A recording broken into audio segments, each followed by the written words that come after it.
Prince Turkey Al-Faisal, thank you so much for having us at your place. We are so delighted to have you on the Capital Show. And let me start by the story of Henry Kissinger. I'm so curious to know, what is the story? I know in 1973 there was like oil ban, and the situation between Saudi Arabia and USA was a little bit on the edge. I don't know if that's correct. And how we can compare the situation at that time and just now. أولا بسم الله الرحمن الرحيم. Thank you very much, Ms. معلوف, for having me on your show. It's a privilege. Thank you so much. The 1973 oil embargo, of course, affected not only the United States, but the world in general. At the time, if you remember, in the war, Egypt and Syria launched the military attacks on Israeli positions in the Arab-occupied territories in this Suez Canal front and the Golan Heights.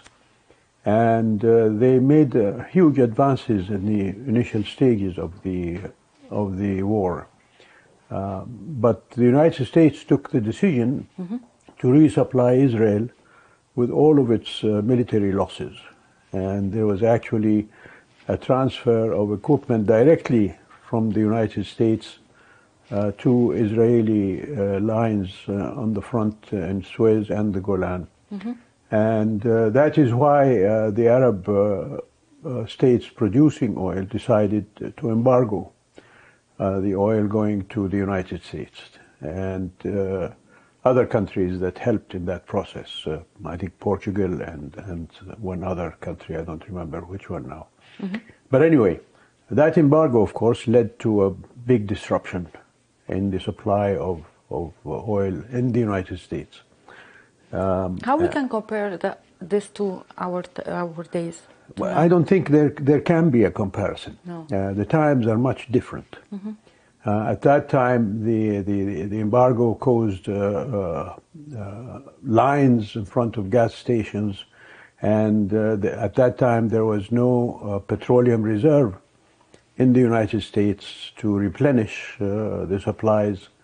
And also the pricing issue was different, a much different scale then. The prices were much lower than they are now. Yeah. But in any case, as a result of that and the disruption that it caused to the American economy,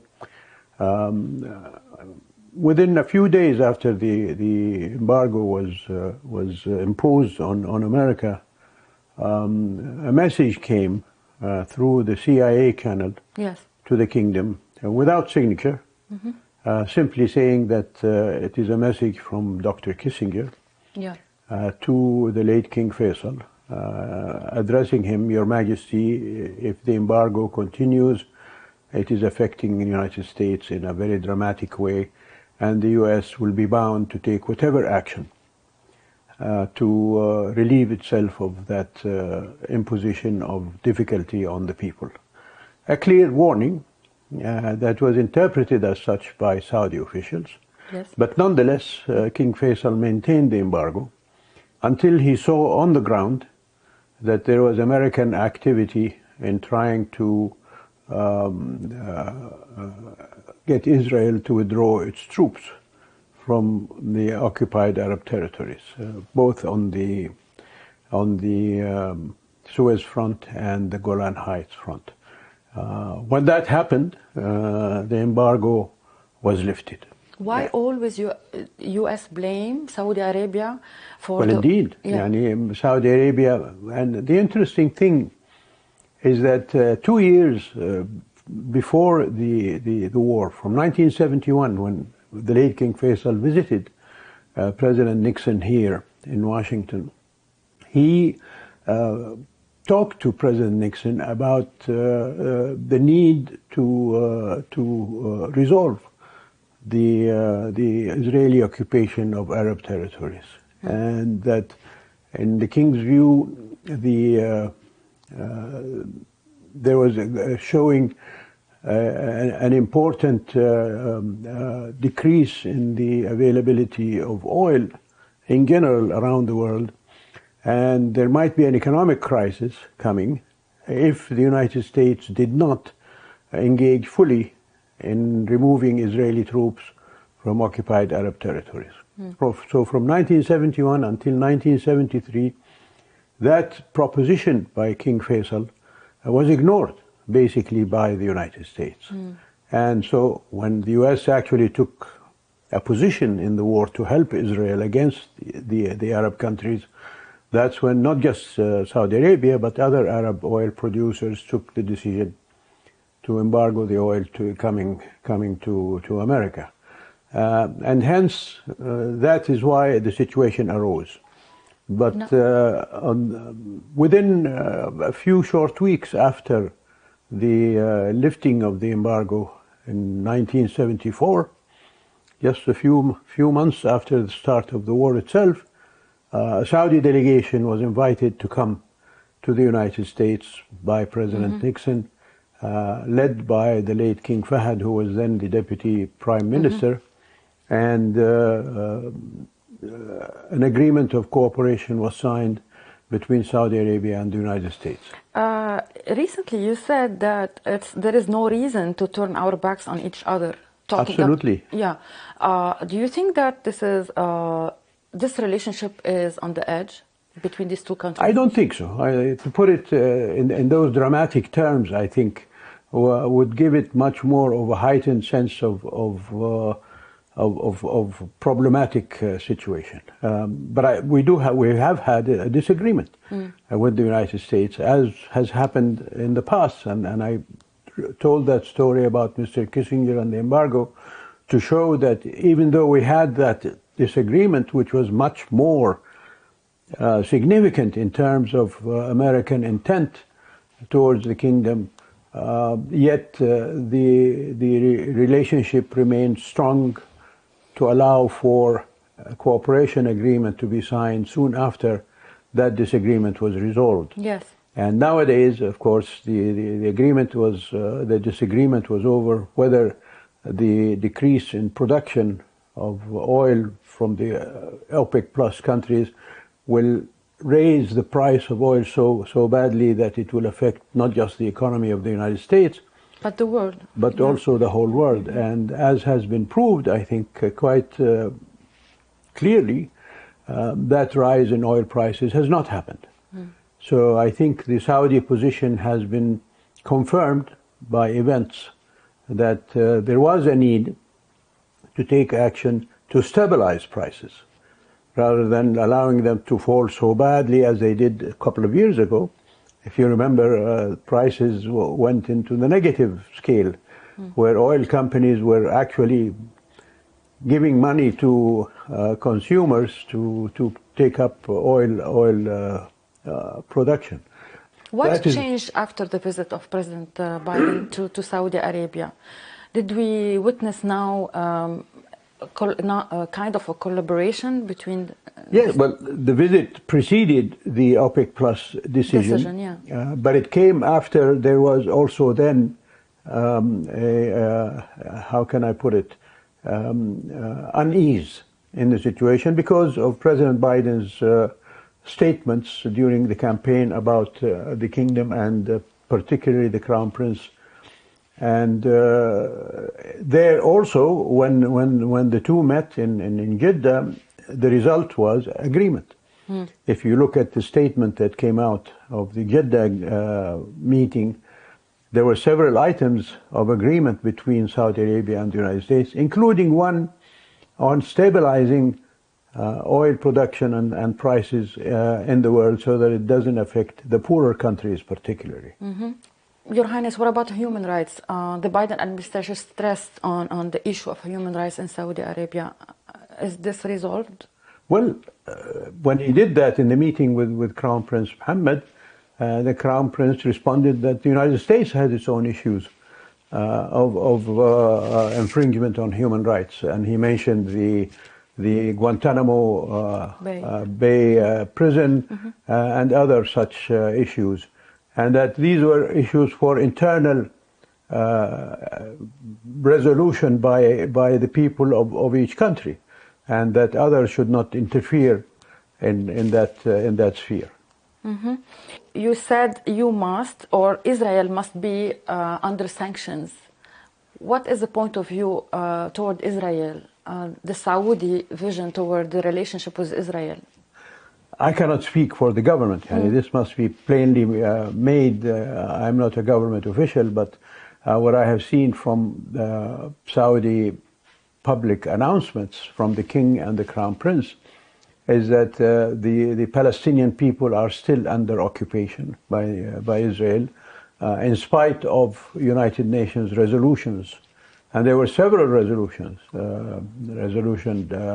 going back to 1947 when the first resolution of the creation of Israel took place. There was one. That resolution also called for the creation of a Palestinian state. That has not been implemented.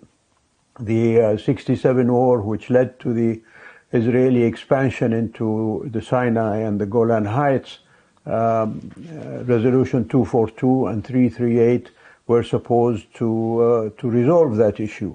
That was not resolved. Israel has not implemented those resolutions, and subsequent resolutions as well on the issue of Jerusalem, etc., etc. So, whereas aggression in other places of the world, as more recently Russian aggression against Ukraine, for example, has been sanctioned by the United States and European countries. Yet the Israeli aggression against the Palestinians and the other Arab countries, Syria and Egypt and so on, have not been sanctioned by the United States or Europe. That's what I was called for. But now we have the fact that Israel is a state and we have the Abraham Accords. Do you think that Saudi Arabia will join these accords? Well, the Abraham Accord did nothing for the Palestinians. It was mostly a recognition by some Arab states of Israel and establishing diplomatic relations with them, as Egypt and Jordan had done before. And of course, these states had every right to do that. But nonetheless, the Palestinian people still live under occupation, and it's military occupation. And you see every day manifestations of the ill treatment that the Israelis mete out to the Palestinians. And just yesterday, I think, or the day before, the United States, for example, declared that it was going to investigate the death of that American Palestinian journalist, I forget her name. Shireen yes. But that shows you, Yani, that Israel's occupation leads to such criminal acts as the assassination of the journalist. You don't see that the Abraham Accords are the first step for peace in the Middle East? It was peace between Israel and those Arab states. But the main problem is the Israeli occupation of Palestine. That has not been resolved. How it can be resolved? Saudi Arabia and the Arab world presented the Arab Peace Initiative back in 2002. In Beirut summit. In 2002, which was a very equitable quid pro quo. Israel would withdraw from Arab territories in return for Arab recognition of Israel. Okay. You criticized the Western double standard regarding the Russian-Ukrainian war. How do you evaluate this war? How it can end? Do you think Russia will use or Putin will use nuclear tactic weapons? What is your point of view? I really don't have a point of view because I don't know much about what is going on in Ukraine. I know there is aggression by Russia on Ukraine. Saudi Arabia voted at the United Nations General Assembly resolutions condemning that attack and to maintain also the territorial integrity of Ukraine. And the kingdom gave aid to Ukraine in the range of something like $400 million, if not more.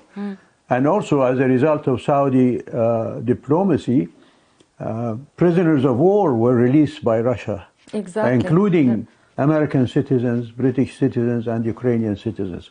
So that is the official position of Saudi Arabia on Ukraine. How that is going to end, I really don't know. But I think what is needed is that for both sides to be able to come together to resolve their differences.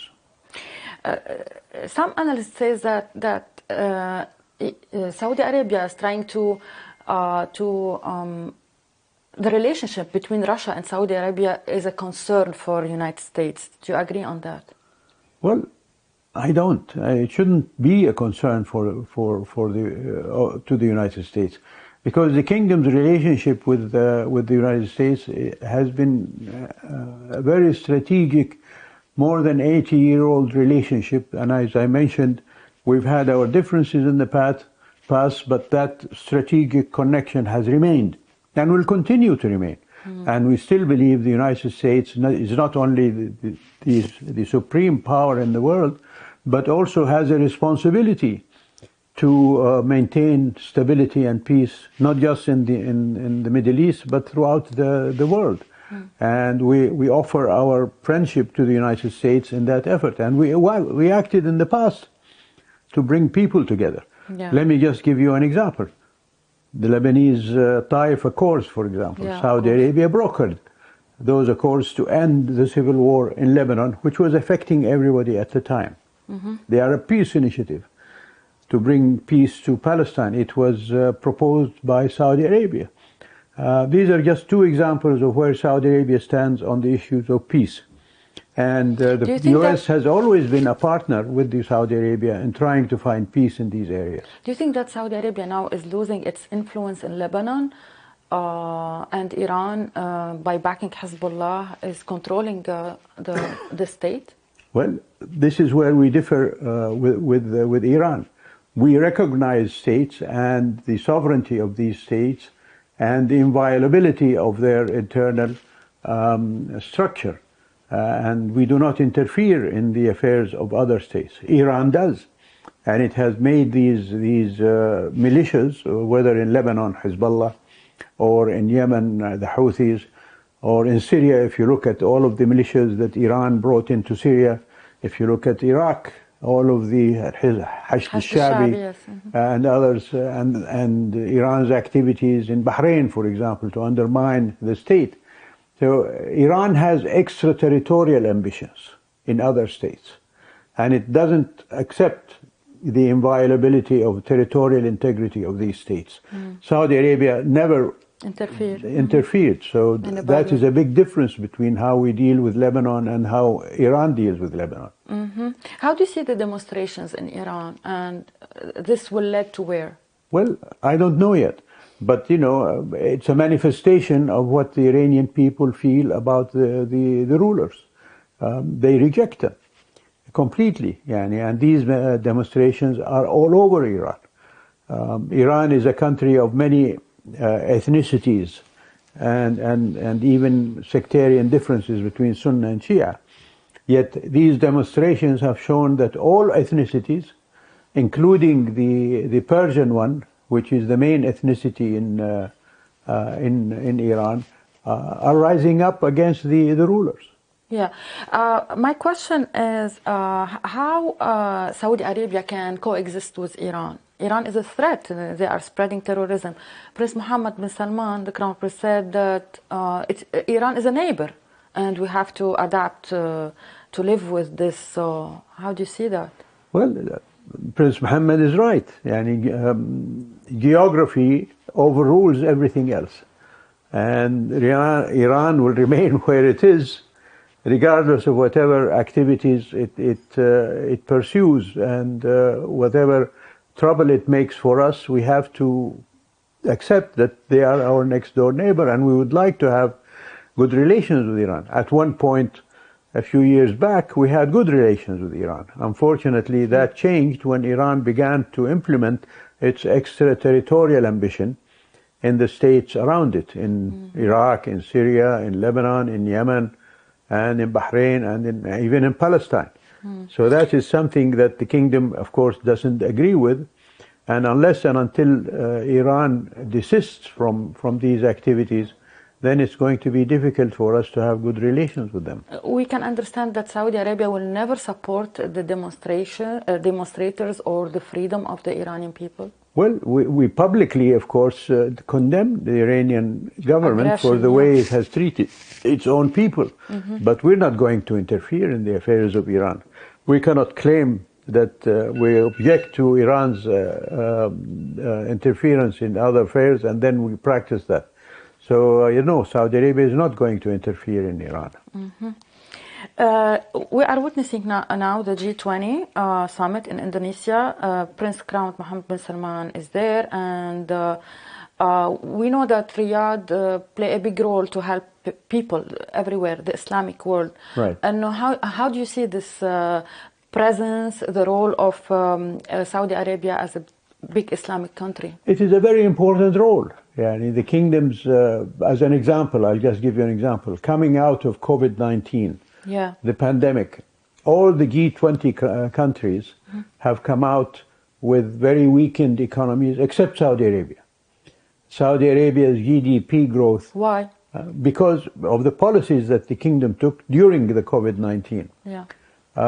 Saudi Arabia has come out with growth nearly 10% in GDP, whereas other countries even suffered minus GDP. I think the US has come out with 2 point something GDP growth. So it shows you that the kingdom is in the forefront of the countries that are capable of meeting challenges such as the pandemic, which was a worldwide hurricane, if you like, that upset all of the economies of the world. And yet the kingdom managed to survive and come out strong from there. And this is what it can contribute to the world in general. The green energy, the green initiative, also this is a positive policy in the framework of renewable and alternative energy. Where does Saudi Arabia stand here? The kingdom is very much into diversifying its sources of income away from oil and oil products. And of course, renewables are the thing that will enable us to be able to wean ourselves away from oil and gas and extracts of oil. But we're also working on improving the quality of the emissions coming out of the consumption of oil and gas. It is not an issue of either or, but rather a combination of energy sources that we hope in the future will decrease the effects of carbon emissions, and that includes also the green initiative that Saudi Arabia launched 3 years ago to plant more than 1 billion trees in Saudi Arabia, a country of desert and very little water resources, but yet through desalination and other conservation means and modern techniques of irrigation, the kingdom is going to plant 1 billion trees until 2030, I think. So that is how the kingdom is treating with the issue of emissions and things like that.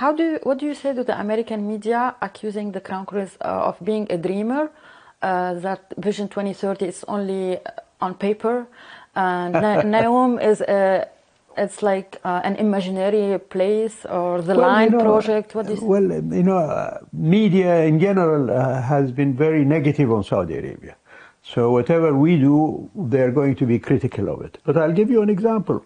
In 1975, and the 5-year plan that the kingdom launched after the death of the late King Faisal, the Saudi government announced the establishment of 2 industrial cities. One on the Gulf Coast and in the east, and one on the Red Sea, Al Jubail and Yumbar. And these projects also, at that time, were considered to be imaginary and illusions and delusions, etc. And yet those 2 cities are viable products of Saudi ingenuity and Saudi capability, and they have managed to grow and produce a lot of industries that help the economy, not just Saudi Arabia, but the world. So we don't give much attention to what the media says about our project. On what topics do you agree, as the kingdom agree with, like, for example, the GCC countries like Saudi Arabia and UAE? There is differences, but there is something in common. Well, I think we all have something in common with the GCC. We all abide by the Sharia law in Islam. That is what identifies all the countries in the GCC, where all of them all of us are monarchies. That's a system of government that we share with each other. We're all thriving economies because of the stability and security that each government has maintained for its people. And but we see now that Saudi Arabia and UAE are so close, more close than Qatar or Oman. Well, it's a matter of degree rather than a matter of difference. Yes, maybe now at this moment we're closer to the UAE because, as I said, both countries have adopted similar courses, etc. But we're also close to the other countries. Oman, for example. Talking foreign policy here, well, each country has the right to pursue its own foreign policy. For example, the UAE has joined the Abrahamic Accord. Yeah. We have not. That doesn't mean that we don't share other things that we're in common. We share with Kuwait, for example, has not joined the Abrahamic Accord, nor has Qatar, nor has Oman. Yeah, it was just Bahrain and the UAE. So the kingdom disagreed with those countries on that issue, but nonetheless, we have other issues that we agree on. But despite the Ittifaq al-Wala agreement, we see the media in Qatar still attacking Saudi Arabia. Well, I think it's a work in progress. And both sides, I think, are really sincere in trying to remove these irritants from the relationships, not just between Saudi Arabia and Qatar, but Saudi Arabia, UAE, Bahrain, Qatar, etc. And I think we're succeeding in that. Mm-hmm. And the manifestation of that, as you can see, is the World Cup, for example, in Qatar, mm-hmm. fully supported by all the GCC countries, publicly, in spite of the criticism that is being... Human rights abuses. Well, not just human rights. It's issues of mismanagement, issues of corruption, etc. And, all other previous World Cups in the other countries of the world were never treated in that way. Mm-hmm. How do you see the tendency of Prince Mohammed bin Salman to strengthen the Chinese-Saudi relations? Well, it's not just Prince Mohammed bin Salman. Ever since the re-establishment of relations between Saudi Arabia and China back in the 1990s, that's been the aim of both countries. And over the years, because of China's expanding economy and so on, they have now become the largest importer of Saudi energy. And in terms of economy and exchange of businesses and so on, I think China, now has become our #1 trading partner on both sides. But still, our relationship with China is based on mutual interest. And that will continue to be what guides Saudi Arabia. It's not on the extent of the relations with USA, especially that the Biden administration adopted the policy to withdraw from the Middle East. Does China will fill that vacuum? Well, I think President Biden, when his visit to Jeddah, denied that the United States was withdrawing from the Middle East. And he told all the Arab leaders who were there, I think there were 8 Arab leaders, or 9. There was Egypt, Jordan, Iraq, plus the 6 GCC countries. He said, we're not going to go away. We're here to stay because we have mutual interests and common agreements on many issues. So we're not concerned about all the talk that the U.S. is going to withdraw from the Middle East. Well, Prince Turki Al-Faisal, thank you so much for this lovely interview, and I hope that we'll see you for many interviews in the future. Thank you so much for your hospitality and for your time. Thank you, Ms. معلوف. It's great talking to you, and I hope, as you said, to have more encounters like this.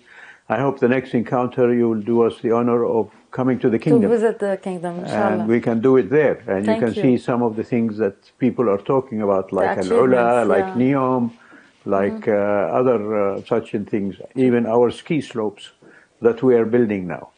Congratulations and thank you so much. Thank you. Hey, Maria معلوف here. Please click to like and subscribe to Maria معلوف TV YouTube page and catch our hottest interviews and most compelling analysis. You will not get it anywhere else.